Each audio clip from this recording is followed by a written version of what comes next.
નમસ્કાર મિત્રો, લાકડીના ડિઝાઇનમાં આપનું સ્વાગત છે. મિત્રો, આપણે જોઈએ છે ઘણા સમયથી ગુજરાતમાં ખૂબ ઇન્સ્ટાગ્રામમાં વિડીયો વાયરલ થાય છે. જ્ઞાતિવાદ ખૂબ હાઈપ પકડી છે. અલગ જ પ્રકારની જ્ઞાતિવાદ, ફલાણો કે મારી જ્ઞાતિ, ફલાણો કે મારી જ્ઞાતિ. આવનાર સમયની અંદર ઇલેક્શનો આવી રહ્યા છે, તો કાઉન્સિલરોના ઇલેક્શન, નગરપાલિકાના ઇલેક્શન આવી રહ્યા છે, તાલુકાના આવી રહ્યા છે, જિલ્લાના આવી રહ્યા છે. તો આ ઇલેક્શનોની અંદર અને ગુજરાતના તમામ ક્ષેત્રે રબારી સમાજનું રાજકીય કદ કેમ ઘટતું દેખાય છે, અને આ સવાલ ઉપર આપણી સાથે વક્તા જોડાયા છે દશરથભાઈ દેસાઈ ખાંભેલ. દશરથભાઈ, આપનું સ્વાગત છે. વિષય સમજવો છે કે આવનાર જે ઇલેક્શન છે, તાલુકા અને જિલ્લા, નગરપાલિકાના, મહાનગરપાલિકાના ઇલેક્શન આવી રહ્યા છે, તો માલધારી સમાજનું નેતૃત્વ કેમ ઘટતું જાય છે, એના વિશે આપનું શું મંતવ્ય છે?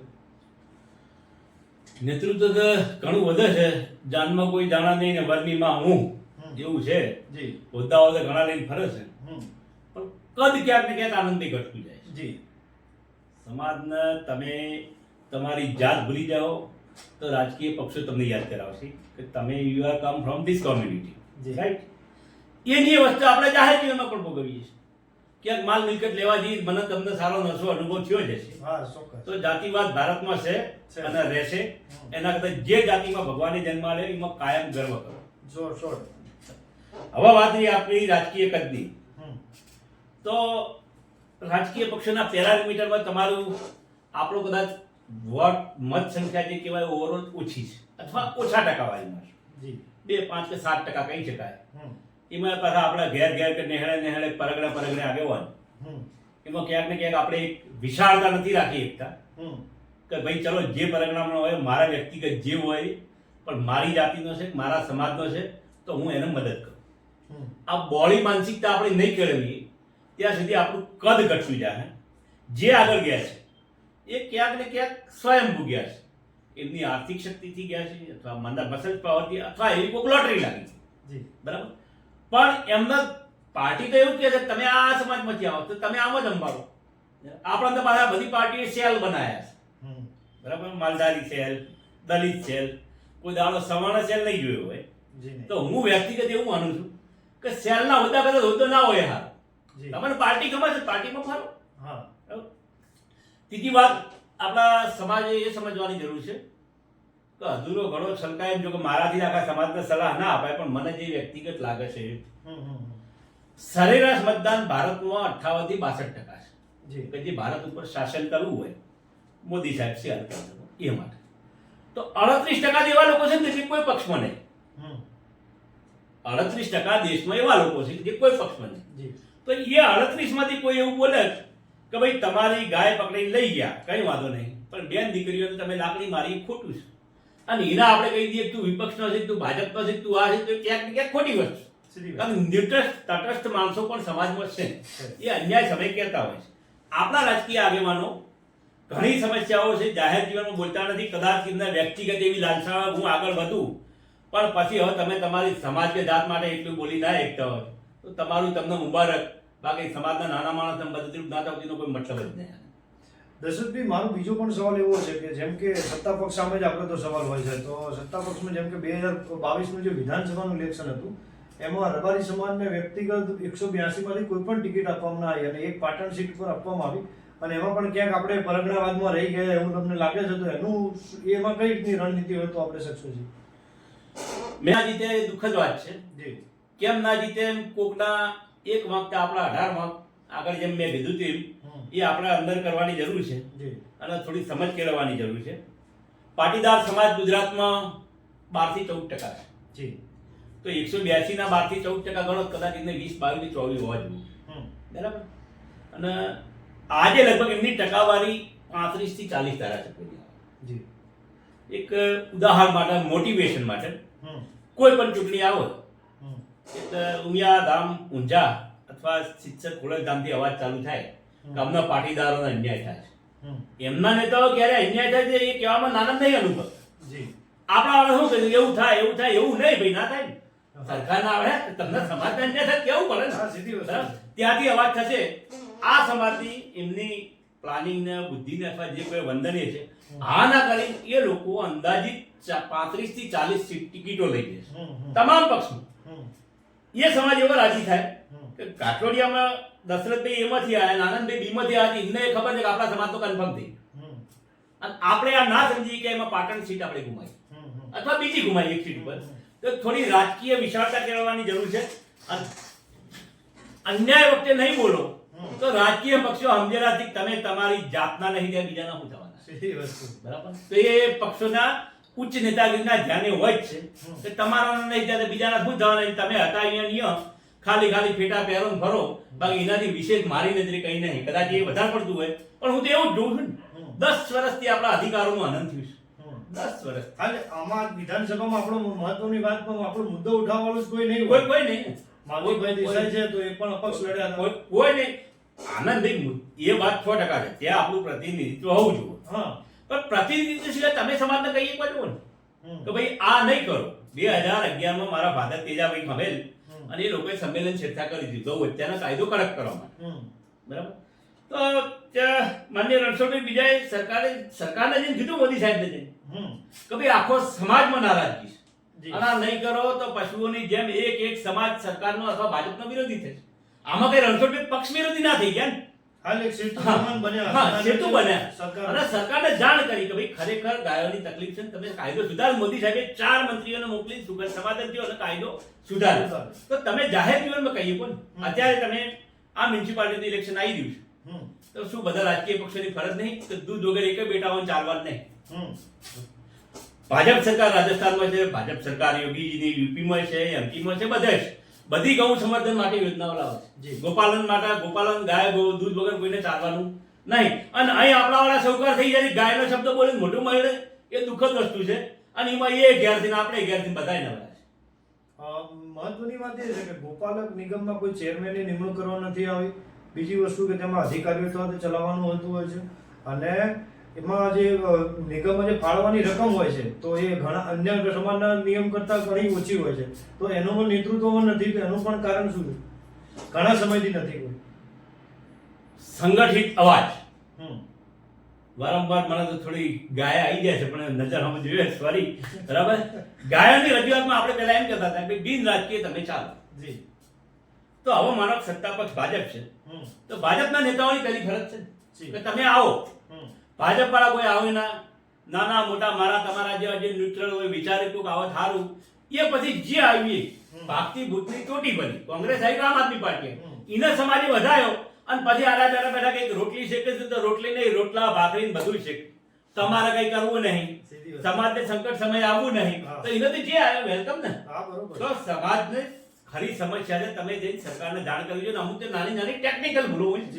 આ પેલું મેં કીધું લાયસન્સ માટેનું આ હમણાં અમદાવાદ કમિશનરે એક જાહેરનામું બહાર પાડ્યું કે તમારે લાયસન્સ હશે તો નો કેટલ ઝોન લાયસન્સ આપનાર મ્યુનિસિપાલિટી છે એના માટે માલધારીએ ઢોરને ટેગ લગાવ્યો છે એની નોંધણી ફી ભરી છે પાછી લાયસન્સ માટેની ફી ભરી છે એના તમારી માલિકી પુરાવા તમે આલ્યા છે અને એ પછી તમને ગાય રાખવાનું લાયસન્સ મળ્યું છે અને અમદાવાદ પોલીસ કમિશનર કયા આધારે કહે છે બરાબર આ તો આટલો મોટો સમાજ છે કોઈ એને ચેલેન્જ નહીં કરતું ને નકા રાઈટ જ નહીં સીધી વસ્તુ એક જ સત્તા એક જ સરકારના બે મ્યુનિસિપલ કમિશનર તમને ઢોરનું લાયસન્સ આપે છે પોલીસ કમિશનર ના પાડે તો આપણે કોનું માનવું મૂંઝવણ માલધારી થાય ને રેસીપી એ પણ છે અને ક્યારેક એવું સમજવામાં આવે છે જેમ કે અમદાવાદમાં 48 થી વધારે વોર્ડ છે એમાં 27 થી વધારે વોર્ડમાં માલધારીની વસ્તી આવેલી હોય છે તો આમાં મુખ્યત્વે ગાય રાખવા વાળી ટકાવારી વ્યક્તિ તો ક્યારે અને જ્યારે વિરોધ પ્રદર્શન કરવાનો મુખ્ય મુદ્દો માલધારી સમાજ માટે ગાયનો જ હોય છે તો એના સિવાય બીજી માંગણીઓ કેમ નથી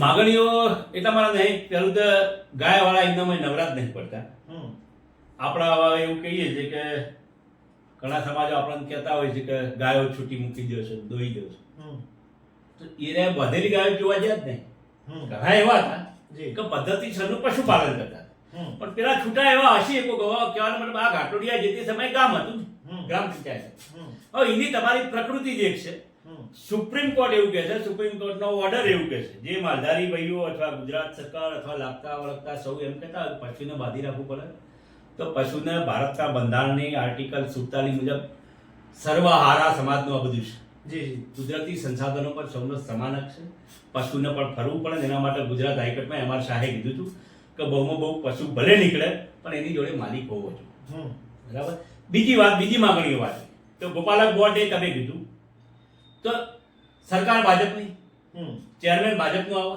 હમ. તમે બોલો જ નહીં, વાલા થાય મારા મનો આનંદભાઈનું કહે આનંદભાઈ બની જાય અને હું કહ્યું કરે એમાં પેલામાં આવે એટલે સમજી જાય છે આપણે કેટલાય વર્ષથી ગોપાલક નિગમ વગરનું છે. બીજા બધાનું ઓડિટ થાય છે, ગ્રાન્ટ વધારવાની માંગ થાય છે, બરાબર છે. આપણે ગ્રાન્ટ નહીં વધારતા એના કહું કહું સમાજનો એક માણસ ચેરમેન બનાવે કમસે કમ એના 2-5 જણા તો સુખી થાવ. તમે ચેરમેન તો નિમો કમસે કમ અને એ માગણી કરો ક્યાં પાછું જતું રહેવાનું. પણ આ તો માગવાનું નહીં, કરવાનું નહીં. અને કોક માગે એટલે મારે એનું માઇનસ કરી દેવાનું, છેક દાણીના ઘેર જઈને ગાડી છોડી દેવાનું. તો એક વિશાળતા જે મોટા સમાજો છે એમાંથી ભલે એમનું નરસું જે હોય પણ અમુક ઘણું સારું શીખવા જેવું છે અને શીખશું તો જ કરશે. અને વ્યક્તિગત અણબનાવ અથવા નારાજગી એ સાઈડમાં જ મૂકવી પડશે.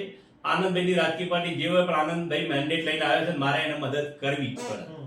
એ ટાઈપથી બી ટાઈપથી સી ટાઈપ.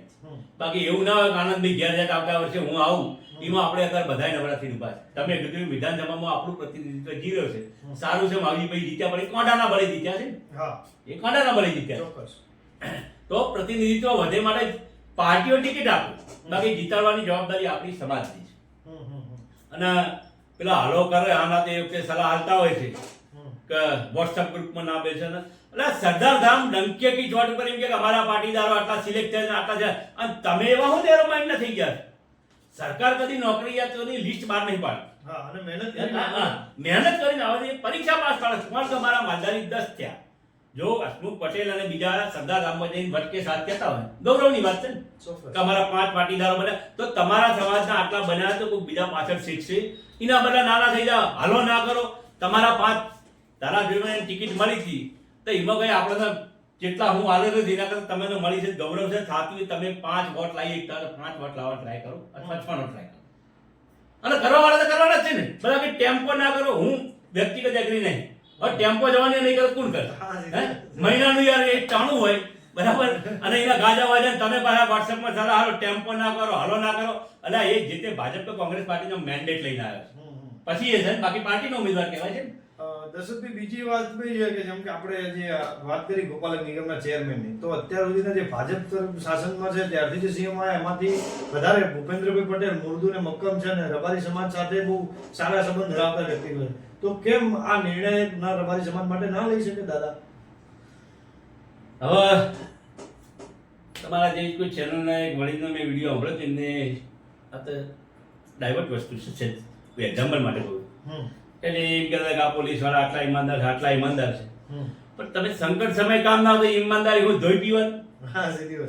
તમે મૃદુ ને મક્કમ છો, સારી વાત છે, આનંદની વાત છે. પણ અમારે ચેરમેન ના નિમતા હોય અને ખાલી સારા સંબંધો હોય એટલો ડાઉટ ગમે એનો હોય એ સકરાતા હોય છે. મોદી સાહેબના આપણે ઘણા વારંવાર કિસ્સા જાણતા હોઈએ છીએ, શાહ સાહેબના જાણતા હોઈએ છીએ, એમના સારા સંબંધો હોય છે. ઇવન એ તો એટલા પોલિટિકલ વિશાળ હોય છે કે કોંગ્રેસ વાળાના ઘેર ઘેર મોઢું નહીં પકડતા, આપણે એકબીજા જોડે હોય તો ખણખાઈએ છીએ, સેટાઈએ છીએ. તો કહેવાનો મતલબ કંઈક સમાજને આપે તો જ સાચું. વ્યક્તિગત સંબંધો સાચવે, તમારી સત્યનારાયણની કથામાં આવે અને તમારા ઘેરે બેહવા આવે, એ તમારી વ્યક્તિગત સિદ્ધિ છે. એ સિદ્ધિને મંડન પણ સમાજને મળે તો સાચું. બાકી તમે મૃદુ મક્કમ વેલકમ ધારો ફરો, બીજું તો હું. દર્શકભાઈ ફરી પાછા આપણે મુદ્દા ઉપર આવીએ કે આવનાર જે કોર્પોરેશન ઇલેક્શન આવે છે તો મહત્વની જેમ કે અમદાવાદ શહેર છે એમાં માલધારી સમાજની જે વાત છે એમાંથી રબારી સમાજના 5 થી વધારે કાઉન્સિલરને ભાજપ સરકારે ટિકિટ આપી હતી, અન્ય પાર્ટીઓ પણ આપે છે.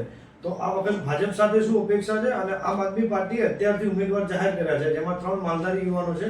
માલધારી આગેવાન ગાયોના મુદ્દે લડત આપતા હોય છે કિરણ દેસાઈને પણ ટિકિટ મળી છે, ગોતાવળમાંથી આયુષ દેસાઈને પણ મળી છે અને અન્ય એક યુવાનને પણ મળી છે.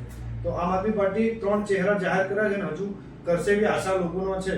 કોંગ્રેસ પાર્ટી પણ કરશે, ભારતીય જનતા પાર્ટી પણ 5 આપે છે. તો એની સાથે સત્તા પક્ષ પાસે શું અપેક્ષા છે અને અન્ય પાર્ટીઓ સાથે આપની શું અપેક્ષા છે અમદાવાદ મહાનગરપાલિકા પર?